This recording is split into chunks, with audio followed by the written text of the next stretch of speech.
Men barcha homilador ayollarimni 20 haftadan keyin qorin aylanasini va bachadon tubi balandligini o'lchayman. Sizni ginekologingiz o'lchaydimi? Homilador ayollarni 20 haftadan keyin qorin aylanalari o'lchanadi. Hozir sizga qanaqa o'lchashni ko'rsatib o'taman. O'lchashdan oldin homilani qanday vaziyatda turganini aniqlab olamiz. Homilador ayolimizni qorni paypaslanadi va santimetr lenta bilan o'lchanadi. Qov sohasidan qo'yib, bachadon tubi balandligigacha o'lchanadi. Mana 24-25 santimetr. 25 santimetr. Ikkinchi navbatda qorin aylanasi o'lchanadi. Mana qorin aylanasi barmoqimiz tiqilmagan holda lentani aylantirib o'lchanadi 109 santimetr.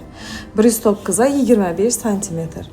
Endi ayolimizni yana qorni ushlab ko'riladi, shishlari yo'qmi, oyoqlarining holati yaxshimi ko'riladi.